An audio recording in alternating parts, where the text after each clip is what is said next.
días, amigos de Es Radio. Comenzamos con temas que preocupan de norte a sur del país.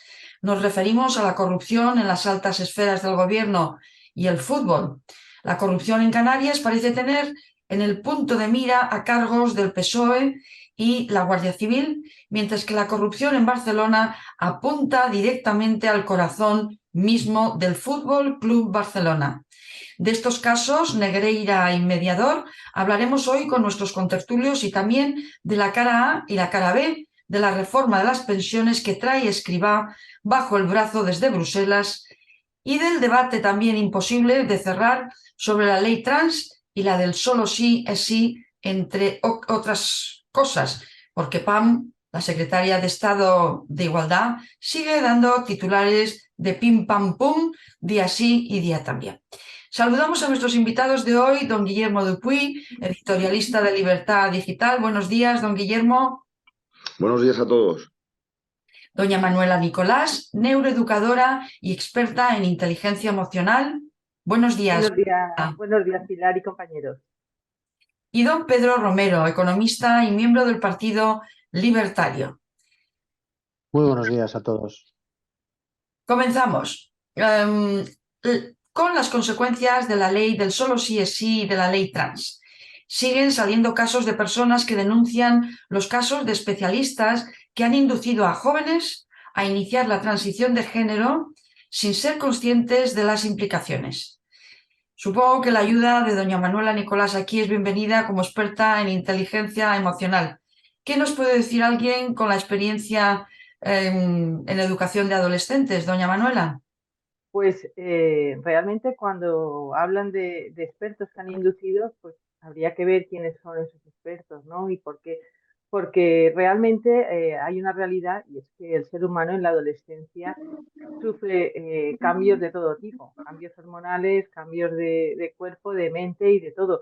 Y ahí es muy fácil que se den confusiones de todo tipo, desde confusiones de verdad que uno no sabe hacia dónde va ni qué le gusta, a simplemente esa incomodidad en el cuerpo, en la mente, que te puede hacer decir, pues yo no me siento bien o no me llevo bien con el sexo opuesto y quiero ser pues del otro sexo, sea el que sea. Con lo cual es un periodo que ya por nuestra naturaleza humana las dudas están en nuestra esencia. Entonces, realmente creo que son temas muy, muy delicados como para que se puedan hacer leyes y cambios sin hablar realmente con expertos. Y luego, claro, es que se generaliza. Y generalizar, pues siempre nos lleva a errores más grandes, ¿no? Creo que habría que estudiar caso por caso y ver realmente qué es lo que pasa en esas cabecitas de los niños, de los adolescentes, porque realmente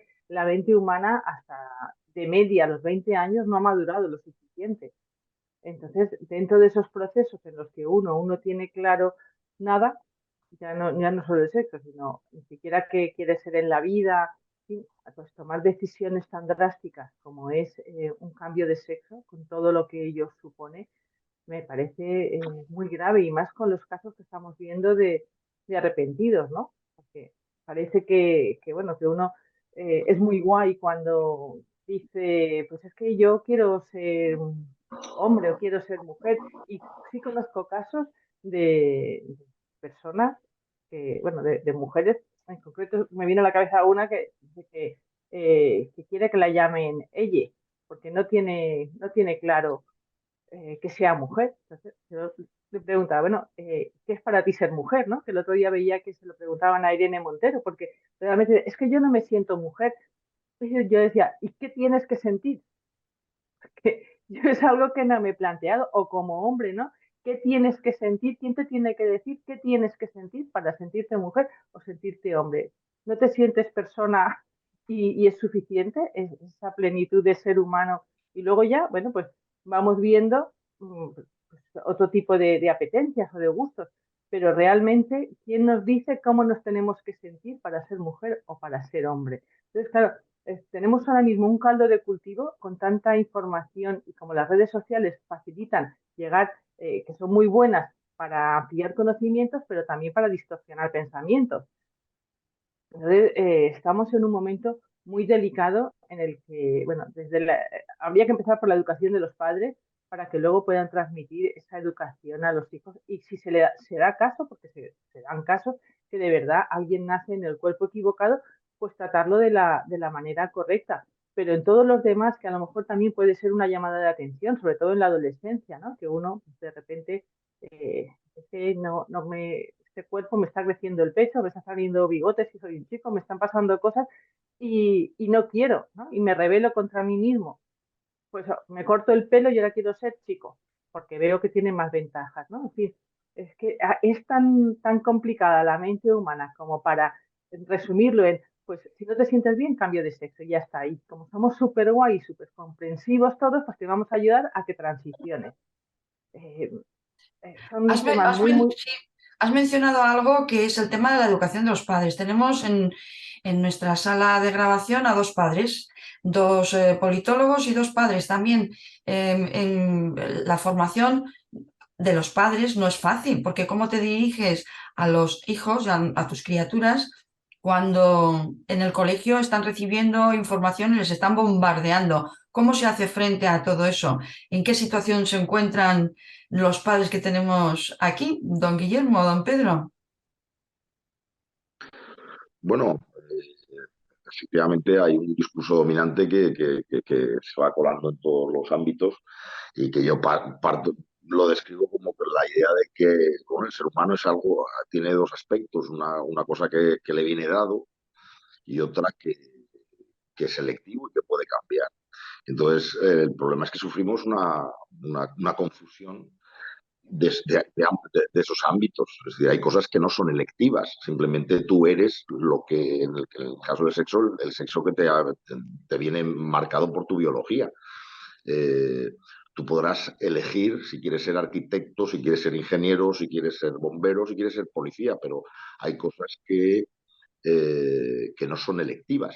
Es un problema y una confusión el creer que todo se puede elegir, ¿no? El problema de la autopercepción es absurdo, porque además es una autopercepción muy reducida.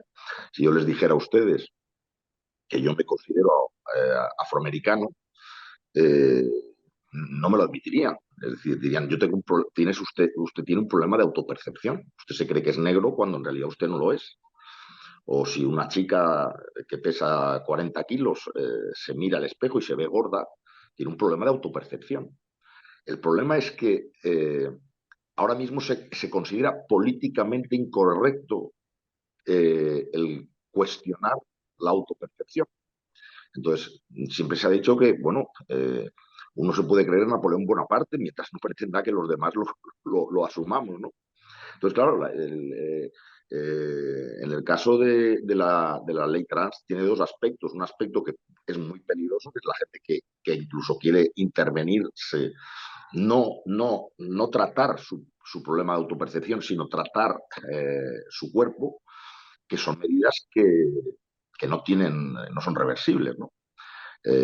Entonces, todo el escándalo que se ha ocurrido en Inglaterra, y bueno, ahora también ha habido casos aquí, pero sobre todo el escandalazo vino en Inglaterra, es que mucha gente que en un momento de confusión se le dio rienda cuenta, carta de naturalidad, la que tú tienes que percibir como lo que tú eres, lo que tú eres es cómo te percibes, y claro, tuvieron hormonaciones, amputaciones de pene. Es decir, el problema de lo que llaman transición de género es que conviertes a una persona, como decían algunos médicos, en el mejor de los casos, conviertes a una persona sana en un enfermo crónico, una persona que va a tener que estar tratado constantemente con hormonas, se está en una edad de pubertad, le frenas los mecanismos de desarrollo personal y tiene todo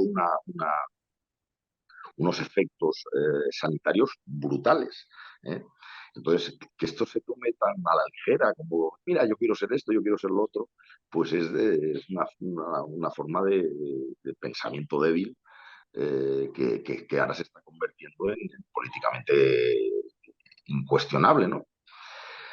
Es verdad que luego la ley trans, paradójicamente, tiene este aspecto grave de intervención que puede ser irreversible, puede crear problemas dramáticos para el resto de la vida de las personas. Pero luego tiene otro aspecto que es menos dramático, que es que no tiene tanto efectos, incluso que puede paradójicamente revertir efectos negativos de otras leyes, ¿no? Así hay mucha gente que han dicho que como la ley trans te permite registrarte como mujer, aunque ni siquiera no tengas que hacer una transición de tu cuerpo, ni tengas que cambiar de nombre, simplemente tú te apuntas como mujer y tal, pues claro, ahora mismo toda una legislación mal llamada de discriminación positiva a favor de la mujer, ya sean en oposiciones a distintos cuerpos, pues claro, inmediatamente, si tú estás registrado como mujer, te la tienen que respetar.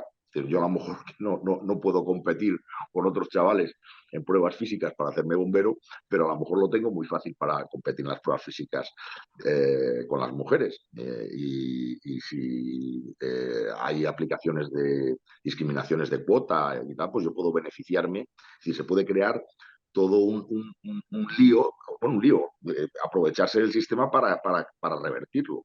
Ahora se está hablando en los despachos de abogados de derechos de familia que cada vez están siendo más extensivo que cuando antes de iniciar los pleitos, los inicios del proceso de divorcio, lo primero que están aconsejando es que a los hombres se inscriban como mujeres por el tema de la mal llamada ley de violencia de género, ¿no? Y mucha gente dice, no, pues yo, vamos, mi mujer y yo nos vamos a separar, pero nos llevamos bien. Y bueno, ya, pero si el proceso se tuerce y luego crean tensiones y esta ley, la verdad es que crea unos enormes incentivos para hacer denuncias por violencia de género, si tú estás inscrito como una mujer, inmediatamente quedas al margen, a salvo de toda esa desigualdad de una ley que ya hemos criticado, que es la ley de violencia de género, que discrimina en favor de la mujer y atenúa la presunción de inocencia si el agresor es varón y la víctima es mujer. Entonces, todo eso también te lo puede favorecer. Entonces, que paradójicamente esta ley trans te permite alcanzar la igualdad ante la ley de hombres y mujeres por la vía de que los hombres se inscriban como mujeres, ¿no? Que evidentemente la mayoría de la gente no lo va a hacer, pero hay muchos casos que sí que se va a hacer, ¿no? Esto es, a mí siempre me recordaba el tema de las matemáticas, cuando enseñaban que un número negativo por algo negativo puede dar algo positivo. Bueno, pues paradójicamente, un disparate de ley como es la ley trans, unida en combinación con otro tipo de legislación que discrimina también negativa, pues paradójicamente un efecto puede quedar neutralizado por el disparate intelectual de admitir que uno es como uno se autopercibe, ¿no? Pero claro, cuando ya hablamos que, como estaba comentando Manoli, de casos en el que ya dan el paso de la intervención quirúrgica, de la intervención del uso de hormonas, pues claro, nos podremos encontrar pues, con toda la escandalera esta que ha ocurrido en este hospital británico, en donde luego todo se ha descubierto que la inmensa mayoría era o cuestiones de falta de claridad de ideas muy frecuente en esa edad, o que tenían ciertos tipos de autismo que les hacía pensar que el problema era de disforia de género, gente que simplemente, chavales que estaban deprimidos y que, claro, inmediatamente lo utilizaron como si todo fuera un problema de que el niño había nacido con un cuerpo equivocado, ¿no? Y claro, luego se han dado cuenta que no, y claro, eso ya no tiene proceso de vuelta atrás, ¿no? Entonces son cuestiones que en este aspecto sí que son muy, muy, muy, muy graves, ¿no? Muy, muy, muy, muy terribles. Yo no sé si en las últimas fases legislativas lo van a corregir, pero bueno, el caso es preocupante, desde luego. La obcecación es tal que dudo mucho que vayan a corregir nada. Don Pedro, ¿cómo enfoca usted como padre este tema y también como ciudadano, como experto en los debates políticos? ¿Qué le trae a colación esta cuestión en ambos aspectos? Hombre, a mí, por un lado, me da mucha pena que se frivolice tanto con temas serios y que gente que la verdad no tiene pinta de saber muy bien de lo que está hablando legisle sobre asuntos tan problemáticos, ¿no? El hecho de que Irene Montero y su secretaria Pam que tiene nos den lecciones de que nosotros no sabemos, de que hay que estudiar más, etcétera. Y bueno, con el currículum que tienen ambas, la verdad, es una pena que pase algo así en este país. Luego, es verdad que este tipo de leyes que pretenden quitar la patria potestad a los padres en un montón de ámbitos, no solo ya en este, que es bastante problemático, sino bueno, en otros muchos, y esto ya no es solo la gente de Podemos, porque bueno, ministros de educación y demás, pues ya hace mucho tiempo que dicen que los hijos no son de los padres, que son más bien del Estado. Y bueno, todo esto es preocupante, pero es un poco la sociedad en la que vivimos, en la que se frivoliza con un montón de cuestiones y se pretende que el gobierno se meta en todos y cada uno de los aspectos de nuestras vidas, cuando a lo mejor este tema de la ley trans es un asunto en el que se podría progresar hacia la tolerancia, en el que se podría ayudar a gente que realmente tiene dificultades, porque efectivamente sí que hay una minoría de personas que se sienten mujeres habiendo nacido hombres, etcétera, y que es verdad que es algo que yo creo que poco a poco la sociedad va aceptando cada vez más, pero al final me parece que este tipo de leyes exageradas lo que hacen es caricaturizarlo y al final me parecen incluso contraproducentes porque hay mucha gente que se radicaliza y que al final lo que hace es incluso tomarle manía a gente que no tiene culpa de que haya eh, ministros y gobiernos que crean que se tienen que meter en todo y que legislen sobre cosas o sobre temas médicos sin ningún tipo de criterio científico, sino más bien completamente ideológico, ¿no? Eh, es, me parece una de las cosas que se van sumando a todo lo que está mal con la sociedad hoy en día y todo lo que está mal con las sociedades que pretenden que el gobierno tome todas las decisiones por ellos y dicte cómo la gente tiene que comportarse en su casa. Ujú. No, lo que es terrible además es que ahí se confunde la condición biológica, la identidad biológica, con la identidad de género, que es una identidad cultural y construida, y entonces una persona se puede sentir mujer en los aspectos externos, no en los aspectos biológicos, porque nunca va a poder parir. Eso, es decir, nunca será una mujer completa y la frustración seguirá y se mantendrá. Un hombre que quiere transicionar a mujer puede sentirse en los aspectos externos, vestimenta, ademanes, gusto, sensibilidad como una mujer, pero desde luego nunca podrá ser una mujer biológica. Entonces, no resolver ese tema de nacer en un cuerpo equivocado, bueno, no se nace con el cuerpo que Dios te ha dado, con el que has venido al mundo, con el sexo biológico, y luego tú te construyes como persona. Y bueno, hay en el mundo heterosexual siempre se ha sabido que hay heterosexuales pues que oscilan en una mayor contundencia en su presentación social, más masculino, menos masculino, más femenino, pero eso no tiene nada que ver con transicionar a un cuerpo biológicamente de otro sexo, que no lo vas a conseguir. Hoy por hoy eso no se va a conseguir y tardarán mucho en ser felices si no aceptan esa cuestión, ¿no? Bueno, pues vamos a pasar a otro tema, si os parece, la corrupción del caso Negreira.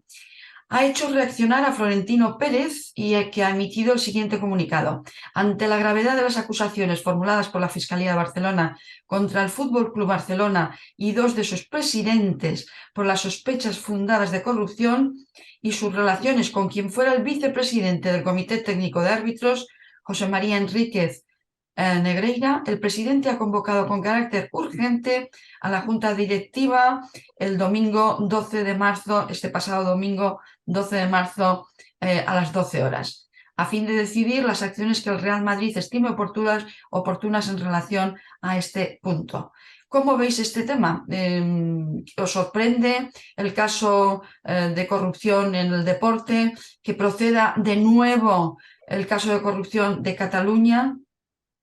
¿Tiene algo que ver con el tema político? Es decir, se ha minimizado, se ha minusvalorado tanto el tema de la corrupción política que la corrupción en Cataluña puede estar afectando a todos los órdenes. Yo estoy un poquito en shock con todo esto, la verdad, porque bueno, siempre han habido discusiones, ¿no? Que al Barcelona los árbitros le favorecen, ¿no? Que es al Real Madrid al que favorecen los árbitros.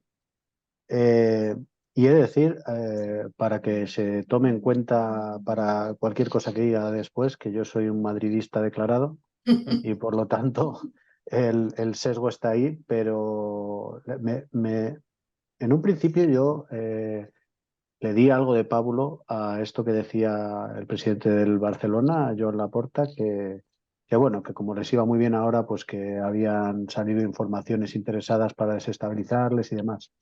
Pero claro, a medida que se va sabiendo más de todo esto, por lo visto lo que es un hecho es que existen facturas que el Fútbol Club Barcelona se quiso desgravar de pagos durante muchísimos años a la sociedad de la que era propietario el vicepresidente del Comité Técnico Arbitral de la Federación Española, y eran cantidades desproporcionadas por servicios para los que no hay soporte documental alguno. Correcto. Entonces, claro, al final es a una persona que está en una posición dentro de un comité que selecciona a los árbitros que pitan en los partidos y tal, estar pagándole un montón de dinero. Ya les digo, yo en un principio pensaba, bueno, esto es seguramente algo que todo el mundo siempre se queja, que ya veremos qué tal, pero poco a poco voy viendo que como mínimo huele muy mal porque esto de estar pagándole, ellos dicen que para asegurar la neutralidad. Bueno, se supone que los árbitros han de esforzarse en ser neutrales ya de por sí, no hace falta pagarles un sobresueldo a los presidentes o vicepresidentes de los comités para que los árbitros sean neutrales, ¿no? ¿Quién se anima a comentarlo, don Guillermo? No, yo la verdad es que en el tema del fútbol estoy muy poco puesto, pero vamos, me llama la atención, ¿no? Pues que se aclare, porque claro, efectivamente choca. A mí el caso me escandalizaba porque implicaría una corrupción muy generalizada, porque yo creo que puedes comprar la voluntad de un árbitro, pero intentar comprar la actitud de todos los árbitros en una competición deportiva significa que estás poniendo en cuestión la honradez de todo el colegio, no sé cómo se llamará, el colegio arbitral. Porque claro, este señor que cobraba no es el señor que se vestía de árbitro en cada partido que jugaba el Barça. Con lo cual, a mí la acusación me parece un poco fuerte. Yo tengo un poco de sesgo también, pero contrario, porque yo simpatizo más con el Barça que con el Madrid, pero la verdad es que en el tema del fútbol tampoco me pierdo la cabeza por ningún equipo. Yo en realidad soy del Hércules. Pero lo que sí que me extrañaba es que era una acusación muy gorda porque implicaba que no solo que estabas pagando a este, es que este luego debería pagar a todos para que esa parcialidad en favor del Barça se comunicara a todos los árbitros. Y eso quiere decir que todos los árbitros están pringados. Pero Bueno, claro, es eso que parece un poco inverosímil, pero por otro lado también es verdad que choca que hacía el Barça pagando facturas a este señor. ¿A cambio de qué? Una asesoría verbal. Eso también choca. O sea que a mí, yo sin saber mucho del fondo, imagino que don Pedro sabrá más del asunto este, pero a lo mí que me sorprendía las dos cosas. Lo que se baraja, don Guillermo, como teoría, que efectivamente pagarle a todos los árbitros, porque no podrías tener comprados a todos, porque siempre alguno hablaría, porque siempre, y además de alguna manera podría quedar rastro de esos pagos, efectivamente, no parece que nadie esté sugiriendo que este hombre usaba el dinero para pagárselo directamente a los árbitros, aunque sí se ha publicado que hacía, sacaba periódicamente cantidades muy altas de dinero en efectivo que luego no se sabe dónde iban. Pero más bien lo que se comenta es que este señor tenía la responsabilidad de decidir qué árbitros pitaban en primera división y qué árbitros no, y también de decidir qué árbitros pitaban en los partidos importantes o en otro tipo de partidos. Y entonces, bueno, eso ya de por sí para los árbitros puede suponer una gran diferencia en su remuneración, y no necesariamente este señor les tiene que dar un dinero en mano, sino que simplemente si tú dices, este árbitro que me gusta como pita va a pitar al Real Madrid o al Barcelona, ya puedes influir de esa manera. Yo, de nuevo, no sé si es exactamente así o no, pero la teoría no es tanto que este hombre se dedicaba a pagarle eh, o a sobornar a los árbitros, sino que simplemente, bueno, si un árbitro se equivocaba a favor del Real Madrid, pues ese árbitro ya no volvía a pitar o lo dejaban en lo que llaman la nevera durante unos meses, y sin embargo, si se equivocaba a favor del Barcelona, pues a lo mejor se podía dar la circunstancia de que lo mandaban a pitar la final de la Copa del Rey o cosas así, ¿no? Sí, Sí, es pero en una... cualquier caso conlleva, en cualquier caso lo que estaremos de acuerdo es que aún así, aunque sea de esta forma más civilina, lo que es inexplicable es que esto solo puede ser operativo si hay un gran nivel de corrupción compartida, o no de corrupción, de parcialidad. Es decir, dice, no, yo no le pago, le favorezco a los que pitan a favor del Barça y perjudico a los que votan en contra. Bueno, pero es que eso el árbitro me dice, no, es que si pito al Barça me va a venir bien. O sea, eso lo tienes que educar, lo tienes que ilustrar de alguna forma. Entonces, a mí, insisto, tienes que tener muchas conexiones de parcialidad o de corrupción para que eso, apagando a una persona, puedas alterar el arbitraje que lleva a cabo muchas personas en una competición deportiva. Pero que puede ser, porque por otra parte, tampoco me explico a cambio de qué estaba pagando. O sea, que también me encaja que haya corrupción. Pero, pero son dos cosas que me sorprenden. Porque ya digo, es que es muy extensivo. O sea, es que tienes que tratar a todos los árbitros, porque claro, no es este señor el que pita en todos los partidos, pero bueno. Ya, que los tribunales lo investiguen, pero luego me parece bien que el Madrid se persone, es la única noticia que tengo fresca que ha decidido presentarse como acusación particular, creo que haber entendido. Pues Sí. nada, que se aclare y a ver qué es lo que qué narices ha pasado. En cualquier caso, las cantidades que sacaban de la cuenta Negreira podían ir de retorno a los directivos del Barça. Es que no iban como dice don Pedro, no iban a corromper de una manera que se pudiera realizar una trazabilidad con dinero que pudiera ser muy, muy zafio. Es como dice don Guillermo, mucho más civilino. Es decir, el hijo de Negreira acompañaba a los árbitros al partido y había coacciones dialécticas. Oye, a ver cómo pitas tú, que ya sabes que al Madrid siempre se le favorece y si no pitas bien, pues aquí no te vamos a volver a llamar para el siguiente partido. Es decir, lo he dicho en corto, pero hay tácticas dialécticas para coaccionar civilinamente, efectivamente, a personas que quieren seguir arbitrando grandes partidos. Y luego no todos los partidos eran importantes. Había partidos que sí lo eran, decisivos, para subir o bajar o en las puntuaciones. Y en estos es donde los Negreira de turno pues se volcaban, ¿no? Y luego el dinero salía de las arcas del Barça a Negreira y luego Negreira retornaba a una bolsa posiblemente nacionalista, es decir, la caja de resistencia nacionalista, para mantener otros chiringuitos políticos. Esto es lo que se comenta. Así que bueno, en el próximo capítulo sabremos más. ¿Qué opina usted, doña Manoli, sobre este asunto? Pues fíjate, yo es que no soy muy futbolera, pero precisamente esto que acabas de decir de los tintes nacionalistas, yo sí lo había pensado, ¿no? De hecho, decir, bueno, como ellos a estas alturas ya pensaban ser república, pues empezamos borrón y cuenta nueva, esto que nos hemos llevado y ya está, porque realmente como allí no pasa nada, pues si unos con el 3% no pasa res, pues nosotros tiramos adelante también. Si aquí el problema es la impunidad ante la corrupción. Me parece Bueno, ya, pero el que, caso ¿no? cambia radicalmente. En ese caso, el Fútbol Club Barcelona sería víctima de una operación de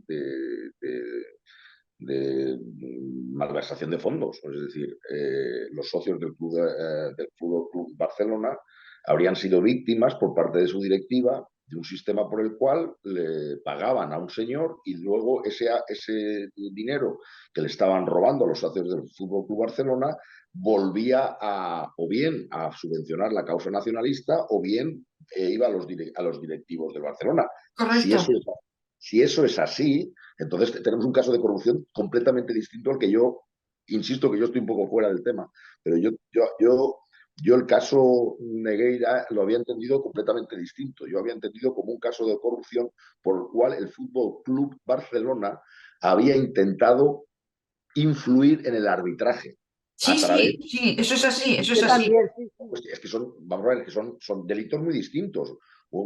En uno, los socios del Barça están siendo víctimas de gente que se la está llevando cruda, que son los socios directivos que dicen, no, estamos pagando por el club, por una asesoría y tal, y en realidad lo que hace esa asesoría es meterte el dinero en los bolsillos de los directivos. Y luego o subvencionar una cuestión política. Pero si lo otro es el arbitraje, es otro tipo de. Este segundo caso sí que lo vería más factible de realizar, un delito más llevadero. Es decir, vamos a una cosa, ayudar a cosas del Fútbol Club, cuando en realidad lo que queremos es enriquecer a los directivos o enriquecer una causa nacionalista. Eso más o menos sería un delito llevable. Lo que me parece como proyecto delictivo muy difícil de desarrollar es el de influir en el arbitraje de los partidos. Insisto, porque tienes que condicionar a muchos árbitros, porque son muchas personas distintas las que están participando. Que no digo que no se haya hecho, pero que es muy difícil porque al final alguien canta, alguien tira oye, me habías prometido más dinero y tal, y ahora no, tal, no sé. Como No, no, proyecto delictivo me parece muy osado, muy difícil de ejecutar. Claro. sí, porque se basa en la persuasión, es decir, el árbitro no se siente coaccionado con dinero, que sería muy burdo, y como dice don Pedro, pues alguien cantaría en algún momento porque le pagan mal o le pagan tarde o le pagan poco, ¿eh? No, Bueno, no, pero es que lo en dicen los los datos. árbitros a lo mejor no ha mediado dinero, ha mediado favores y preferencias para que arbitren partidos importantes o no, o dejarlos en el ostracismo más excluyente, ¿no? Pero la coacción la coacción ha existido, por lo visto, pero bueno, eso lo dirán los tribunales. ¿Es normal, doña Manoli, esto de la corrupción, en que una persona que está bien situada, pues quiera no jugar limpio? ¿Somos un país de corruptos? No, es nuestra naturaleza. Es nuestra naturaleza. De todas formas, fíjate, estamos intentando hacer un ejercicio de ponernos en la cabeza de presuntos delincuentes. Desde la honradez y la honestidad intentamos entender cosas que a nosotros, pues, nuestros valores y nuestros principios nos cuesta, ¿no? Nos hacen cortocircuito. Afortunadamente, porque si de aquí sacásemos las conclusiones claras del por qué se ha hecho, pues a lo mejor también teníamos que hacernoslo mirar, pero de momento parece que nos cuesta entender. Y sí, sí, está totalmente relacionado. Ahora mismo la neurociencia, pues como tenemos tecnología para saber cómo funciona el cerebro y entender pues todos esos agentes químicos que funcionan por dentro de nosotros, sí, sí hay estudios que ya demuestran que a más cuotas de poder, más corrupción. Ujú. O sea, está estudiado. Y además está muy relacionado con la testosterona. Uy, uy, uy. Cuidado, Con doña lo cual, Manoli, eso que sí, nos sí, metemos en estaría. terreno. No, no, bueno, no lo digo yo. Ya digo que hay estudios, suelen ser extranjeros, pero bueno, si ese dinero de la corrupción lo invirtiésemos aquí en España en investigar estas cosas, pues tendríamos los resultados nuestros. Pero sí, sí, es curioso que también es verdad que está relacionada toda esta corrupción y toda la dopamina esta que se produce, la testosterona, con la baja autoestima, ¿vale? Hay gente que se mueve más por un tipo de, bueno, por prestigio, ¿no? Y esta gente suele tener la autoestima equilibrada y no se dan tanto a la corrupción, pero hay otros que sí que quieren dominar. Y ahí es donde entramos en temas de testosterona, que luego esto podemos entenderlo del Tito Berni, ¿no? De dónde acababan con las amigas, con las sobrinas esas, las amigas, y lo afectuoso que es el hombre, pues parece que está todo, todo relacionado. En cualquier caso, pues es intolerable, quiero decir, que nuestra naturaleza humana sea así, está muy bien, pero también tenemos inteligencia como para controlarlo a nosotros mismos. Si alguien que no se puede controlar sus instintos más básicos a él mismo, lo ponemos en un puesto de poder para que hacerlo responsable de nuestros bienes, de nuestro dinero, de nuestro futuro, pues la verdad es que lo tenemos un poco negro el futuro. Sobre todo las contradicciones, ¿no? De estar defendiendo la ley del solo sí es sí, ir contra la prostitución y luego ser, bueno, casi que promotores de tales prácticas. ¿Cómo lo ven ustedes, los hombres de nuestro programa? El caso del Tito Berni, ¿afectará? Yo creo que es una cortina de humo tratar el caso mediador como caso Berni porque nos distrae de lo folclórico que puede resultar el tema de la prostitución, el tema de los prostíbulos, etcétera, que da para es como mucha carnaza para cualquier programa, pero detrás de ello está la corrupción del PSOE y apunta alto. ¿Creen ustedes que se logrará destapar o creen que lo van a cerrar antes de acabar con su gobierno? Yo soy partidario, mira que no soy muy, siempre me ha parecido, bueno, y de hecho sí, y me sigue pareciendo las comisiones de investigación parlamentarias un teatrillo, pero en este caso yo creo que bienvenido sea el teatrillo, porque ya la izquierda, para cada caso de presunta corrupción de la derecha, siempre monta comisiones de investigación. Yo creo que a este caso pues también se le puede hacer, con independencia, evidentemente, que quien tenga la última palabra sean los tribunales de justicia, como no puede ser de otra forma, pero sí que esto se airee en el Parlamento, entre otras cosas, porque es que también ha tenido, aparte de los prostíbulos, otra de las escenas de la actuación delictiva ha sido el propio Congreso. Es decir, utilizaban la sede del Parlamento para darle empaque a las mordidas o a los favores y a todo esto. Luego, a lo mejor en los prostíbulos se cerraba el acuerdo y se celebraba. Yo ya no sé cómo se lo montaban, pero que esto hay que airearlo en el Parlamento, me parece estupendamente, con independencia de que luego dejemos a los tribunales trabajar, pero esto hay que darle caña porque es una vergüenza, porque estamos hablando de dinero público, la propia Comisión Europea, que ya se había ido un poco escamada la persona que vino a investigar, pues, oye, pues a ver qué pasa aquí con los fondos que le está entregando a España cuando hay escándalos de corrupción de esta naturaleza. Y es falta de fiscalización y falta de control. Y es lo que antes comentaba Manoli, la corrupción es que está en la naturaleza humana, ya no hay que ir. Yo, sin necesidad de recurrir a los estudios de la neurología, ya decía Lord Acton que el poder corrompe y el poder absoluto corrompe absolutamente. Entonces, la idea de que tú puedas manejar fondos del dinero y que no esté fiscalizado y que no esté controlado, pues te quieres llevar utilizar el dinero de los contribuyentes para arrimar el ascua a tu sardina. Entonces, esto se merece que se investigue para ver cuál es la trascendencia, hasta dónde llega y que esto se aire porque vamos, que es una vergüenza. Y luego estos también que van tanto de puritanos y de que no sé qué. Yo imagínate el caso que hubiera sido un representante del Partido Popular o de Vox el que se hubiera liado con los empresarios, que se hubiera ido de fulanas con comisiones y a restaurantes de lujo. Vamos, yo no quiero ni pensar la que se estaría montando. Porque es que lo ha tenido todo, aparte de restaurantes de lujo, prostíbulos En tiempos del COVID, en tiempos de confinamiento.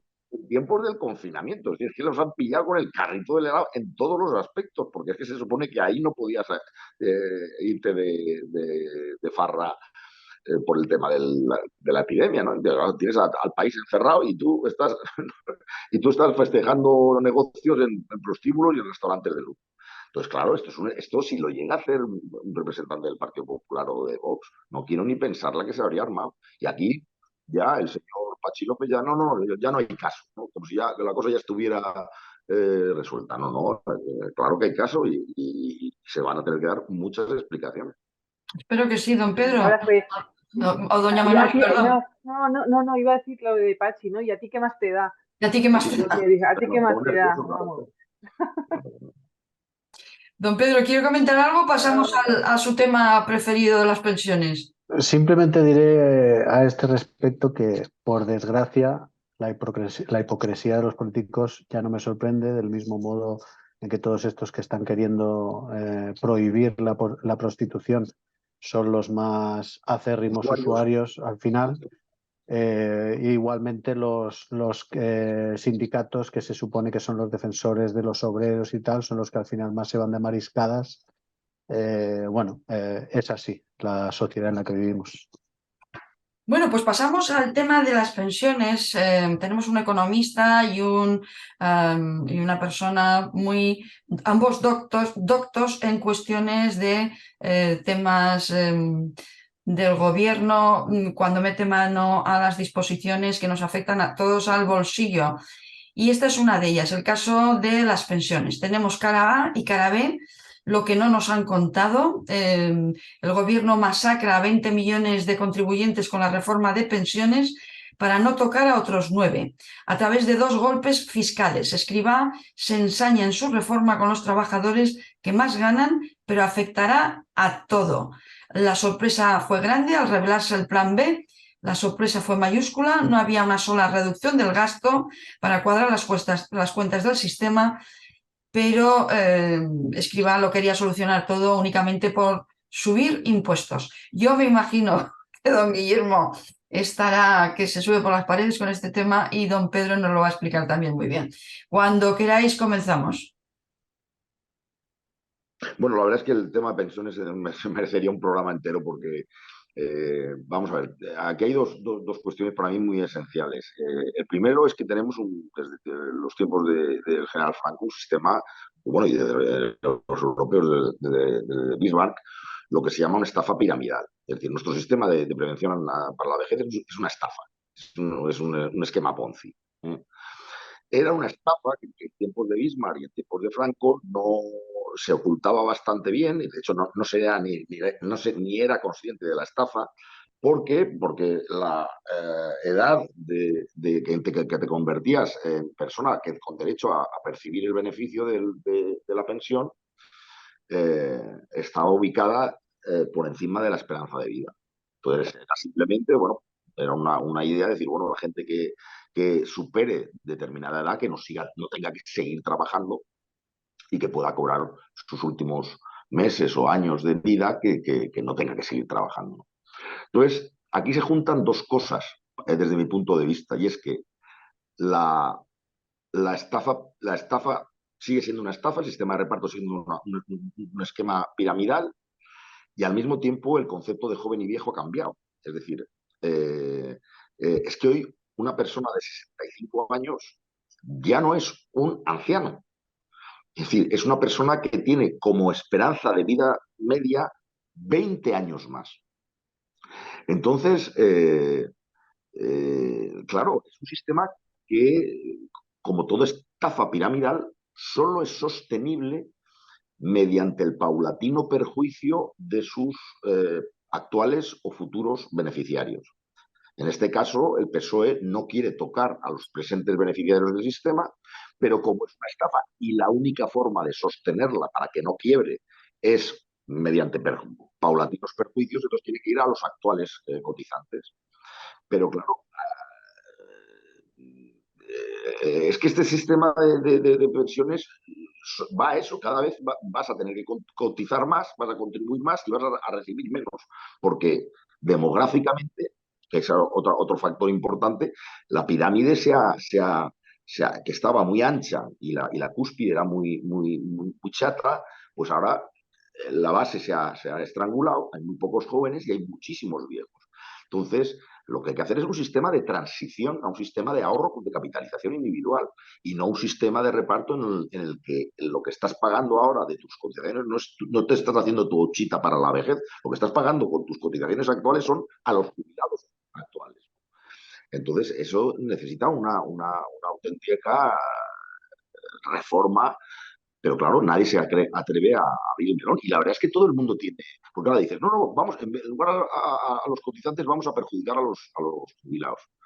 Que es lo que a lo mejor desde un punto de vista económico sería lo más sensato, que reducir las pensiones o retrasar la edad de percepción a más adelante. Pero claro, también dice, te puede decir una persona mayor, oye, y que es que yo he cotizado mucho, yo he trabajado mucho, yo he entregado mucho, y ciertamente si esa persona, en lugar de a la seguridad social, lo hubiera hecho en un sistema de ahorro de capitalidad individual, pues claro que tenía perfecto derecho a percibir lo que está percibiendo, incluso más.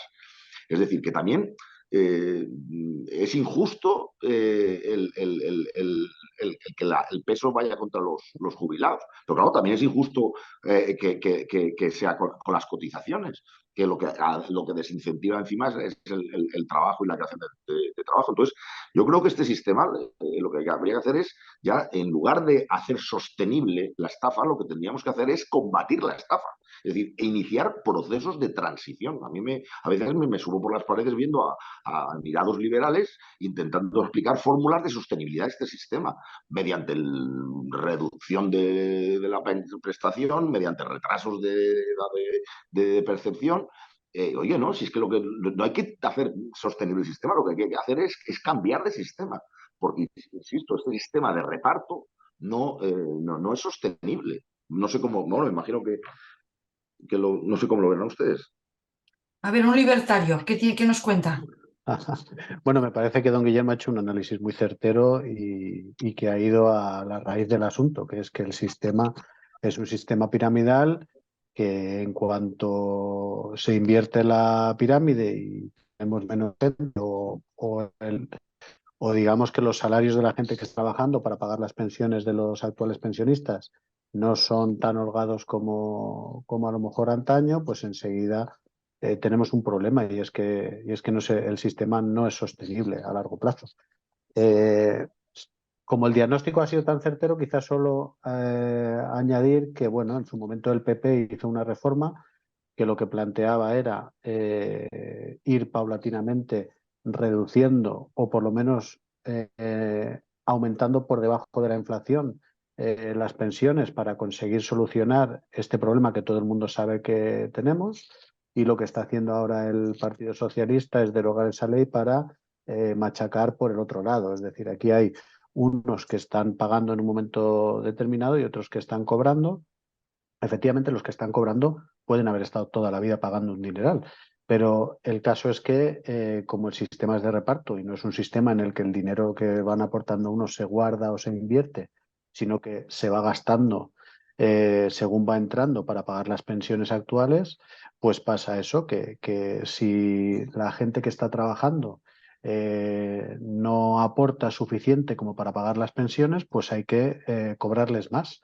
Y de ahí viene esta subida de las cotizaciones paulatina e incluso automática, que lo que intenta es evitar el problema, cosa que, por desgracia, me da la impresión de que ni siquiera así se resuelve, porque bueno, así se puede resolver unos años, pero Sí. salvo que además hagan también un poquito la línea que proponía el Partido Popular, que es ir reduciendo un poquito también las pensiones, no solo aumentar las cotizaciones, sino también ir reduciendo las pensiones y además retrasar la edad de jubilación, pues al final dentro de 10, 15 años tendremos lo mismo, por mucho que el gobierno esté vendiendo que esto ya está, ya con estas medidas esto ya está salvado y ya nunca más vamos a tener problemas de pensiones. Es una locura hacerlo así y es una pena y me parece que la gente debería darse cuenta de que el sistema es una gran estafa, como ha dicho don Guillermo, y deberíamos pedir a nuestros políticos que cambien a otro tipo de sistema, porque tenemos que darnos cuenta que este es un sistema en el que pagamos durante toda nuestra vida cantidades variables y normalmente siempre al alza, cada vez más y cada vez más, sin tener ninguna seguridad, ni ningún contrato firmado, ni ninguna promesa del gobierno de que no se van a pasar de ciertos porcentajes, no, van a ir subiendo según vaya haciendo falta. Pagamos cantidades inciertas y al alza por servicios también inciertos y a la baja, nos dicen ahora mismo te vas a jubilar cuando cumplas 67 o a lo mejor dentro de un par de años son 69, pero dentro de 20 igual son 75, ya lo veremos. No hay ningún tipo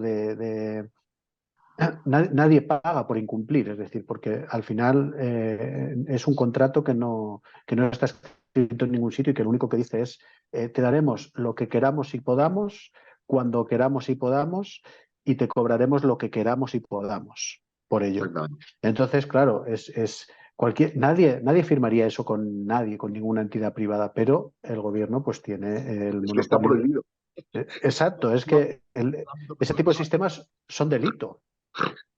La economía privada. Entonces, sí, sí. Pero lo Yo extraño creo es que que, la Unión Europea haya aprobado todo esto.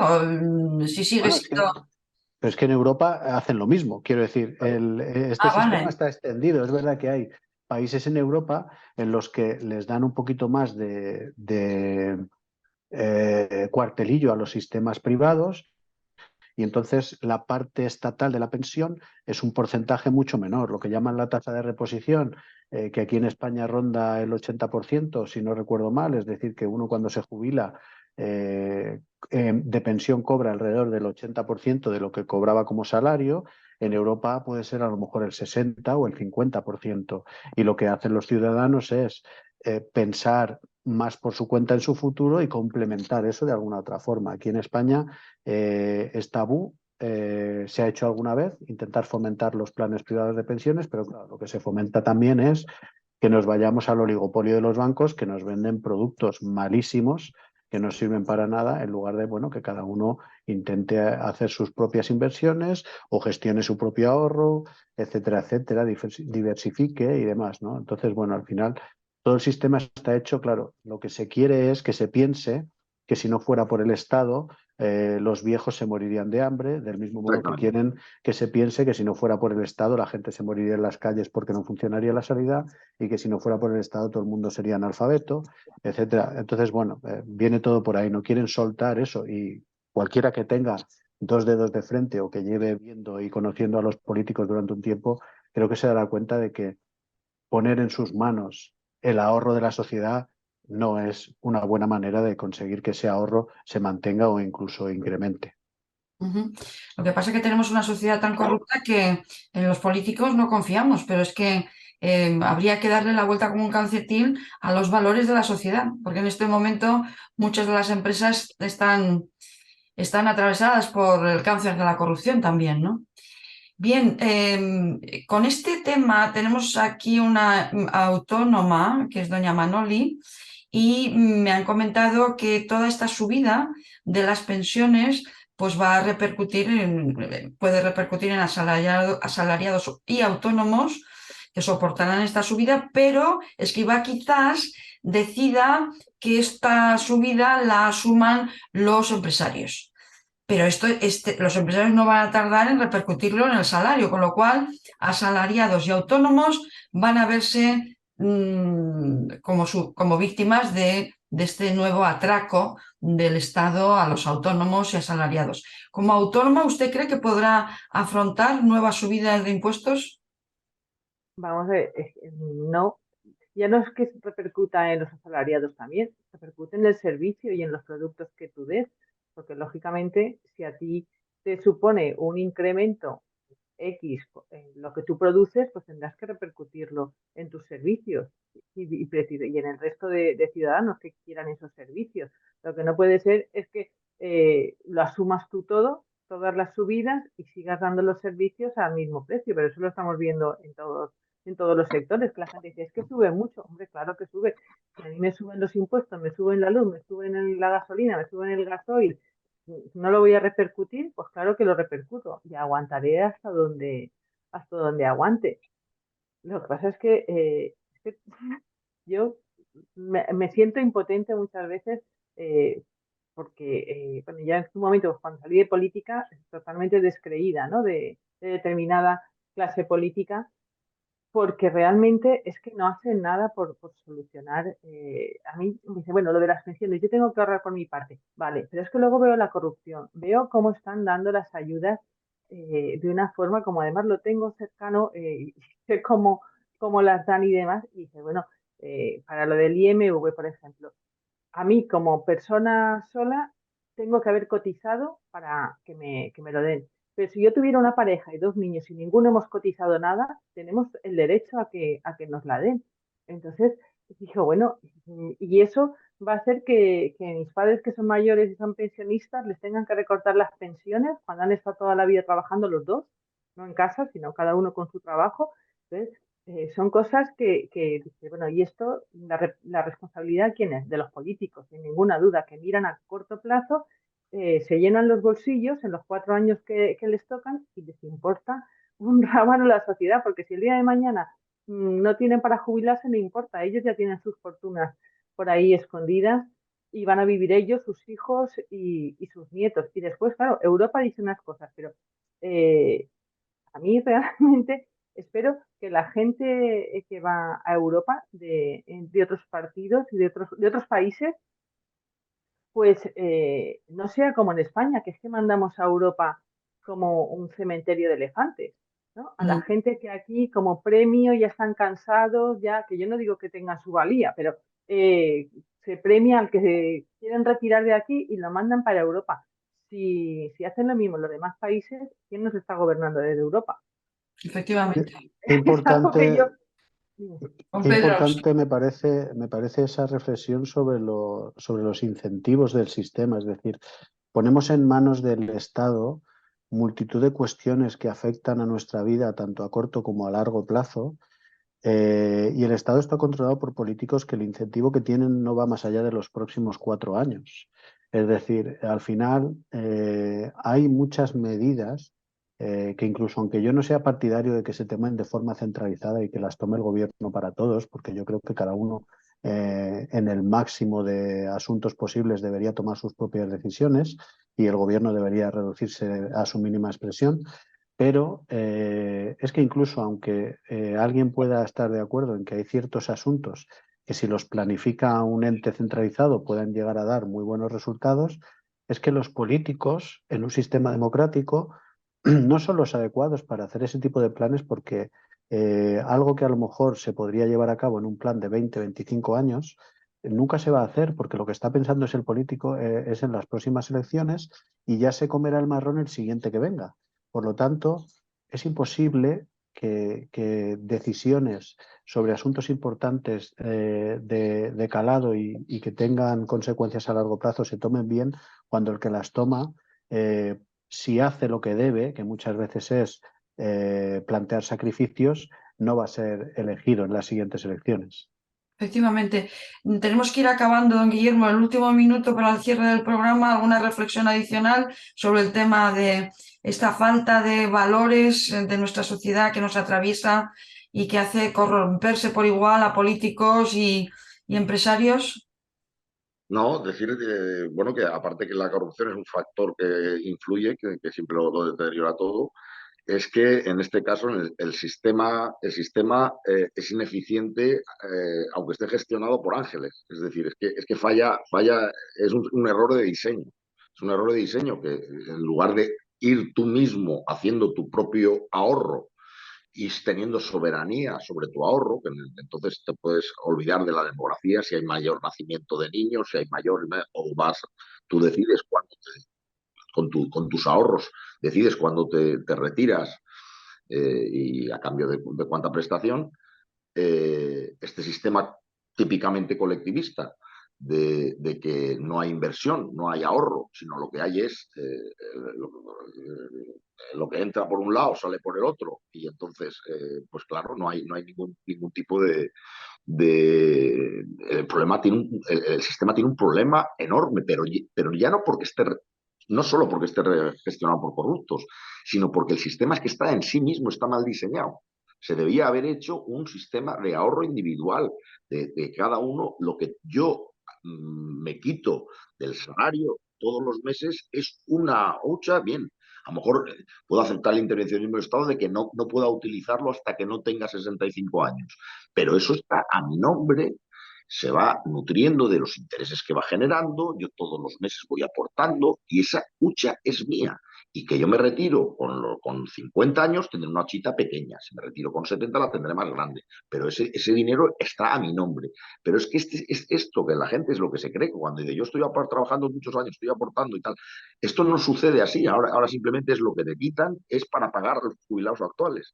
Entonces, sí que dependes de la demografía, dependes de la esperanza de vida, dependes de un montón de variables que efectivamente, como no hay un contrato, como señalaba antes don Eduardo, don Pedro, pueden hacer lo que les dé la gana, no hay ninguna seguridad. Ahora, te dicen que, si de hecho ya ha habido muchas quiebras de la seguridad social, antes la sanidad estaba metida en la seguridad social, luego lo pagábamos vía impuestos, lo sacó. A medida que el sistema afloraba y veía sus carencias, cada vez tenías derecho a menos cosas y más obligaciones durante más tiempo. Y los cómputos se hacían de distinta forma, cada vez de forma más gravosa, porque es un sistema, insisto, que aunque esté gobernado por ángeles, la única forma de hacerlo sostenible es mediante el paulatino perjuicio de sus presentes o futuros beneficiarios. No hay otra forma de sostener un sistema Ponzi, un esquema Ponzi.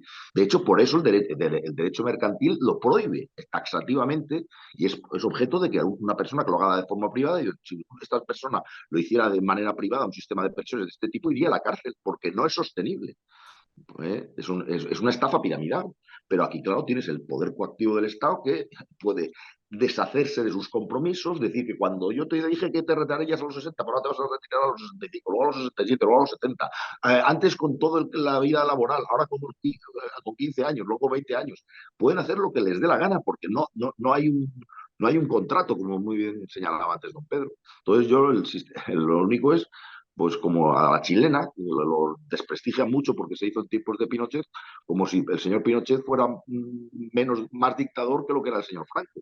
Son dos sistemas, un sistema colectivista, socialista y ineficiente, que es el que tenemos en Europa, desde que no instauró Bismarck, y en Chile se hizo un sistema de transición a la capitalización individual, y eso sí que es sostenible, porque depende del ahorro de cada persona. Luego puedes hacer una bolsa de solidaridad para la gente que haya podido caer, pero no canalizas todo el sistema a través del sistema de reparto. Pero bueno, yo digo, es un tema un poco que Bien, pero es una reflexión que aclara mucho porque nos implica a todos y espero que recojan el guante muchos de nuestros amigos de Radio que nos están escuchando. Pero hemos de finalizar aquí por hoy. Doy las gracias a nuestros invitados por ayudarnos a comprender la realidad desde perspectivas nuevas y nos despedimos de nuestros amigos hasta la próxima semana, si Dios quiere. Buenas tardes.